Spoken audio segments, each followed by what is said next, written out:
తమిళనాడులో ఒక విలేజ్లో హిందూస్ ఒక అన్నదాన ప్రోగ్రామ్ పెట్టుకుందాం అనుకుంటారు అనమాట. ఆ లొకాలిటీలో ఏంటంటే 2500 మంది క్రిస్టియన్ ఫ్యామిలీస్ ఉంటారు, 500 మంది హిందూ ఫ్యామిలీస్. అంటే హిందువులు మైనారిటీ తక్కువ అక్కడ.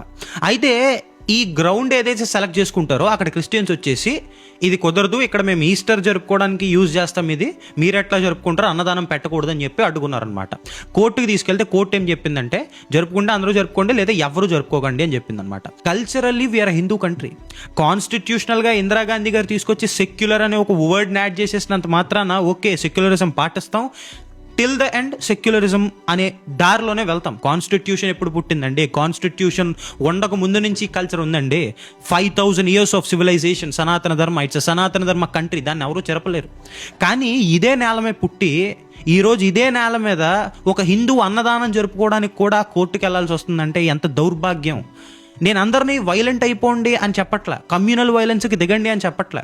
కానీ అక్కడ ఎందుకు ఈ ఇష్యూ వచ్చిందంటే యూనిటీ లేదు. వన్ వే సెక్యులరిజం ఎంత ఇదిగా మన కల్చర్ని డిస్ట్రాయ్ చేస్తుందంటే ఈరోజు మనం మాట్లాడాలి దీని గురించి. ఈరోజు ఏ రిలీజియన్ మెజారిటీ ఉన్న దేశాల్లో, ఇస్లాం కానీ క్రిస్టియానిటీ కానీ మెజారిటీ ఉన్న దేశాల్లో ఒక దర్గా కానీ చర్చ్ కానీ కట్టడానికి ఎన్ని రోజులు వెయిట్ చేయాలండి? కల్చరల్లీ హిందూ కంట్రీలో ఉండి ఒక హిందువులుగా ఉండి 1000 సంవత్సరాలు ఈ మతాలు పుట్టక ముందు నుంచి ఈ కల్చరల్ ఐడెంటిటీతో ఉన్న ఈ దేశంలో పుట్టి పెరిగి ఒక గుడి కట్టుకోవాలి, ఒక గుడి చేయాలి, ఒక అన్నదానం పెట్టాలంటే కోట్ల వెనకాల తిరగాల్సి వస్తుంది. Which is not at all digestible. అరగట్లేదు అది వినడానికి కూడా. ఒక రామ మందిరం కట్టడానికి 30 సంవత్సరాలు పట్టింది మనకి. మిగిలిన ఎన్నో మందిరాలు ఇంకా తీసుకున్నవి, ఆక్రమించినవి తెచ్చుకోవాలంటే కోట్ల వెనకాల మనం తిరగాల్సి వస్తుంది. మన నేల మీద మన గుడులని తెచ్చుకోవడానికి మనం కోట్ల వెనకాల తిరగాల్సి వస్తుంది.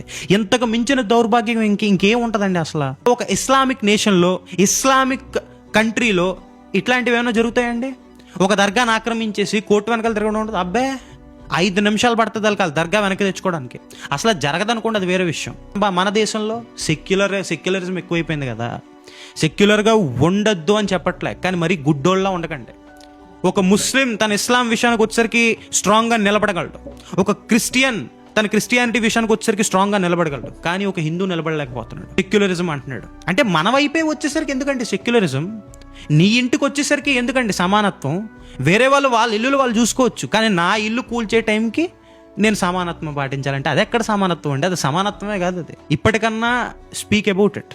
కమ్యూనల్ వైలెన్స్ వద్దు, ఎవరి మీద వైలెంట్ అవ్వకండి. అందరూ అలా ఉన్నారు అనట్లే. ముస్లిమ్స్లో, క్రిస్టియన్స్లో మంచి వాళ్ళు కూడా ఉన్నారు, దేశానికి బాగుపడే పనులు చేసేవాళ్ళు కూడా ఉన్నారు. Let's acknowledge them, let's respect them. కానీ మన కల్చర్ని కాపాడుకునే హక్కు కూడా మనకుంది, బాధ్యత మనకుంది. జై హింద్, జై శ్రీరామ్.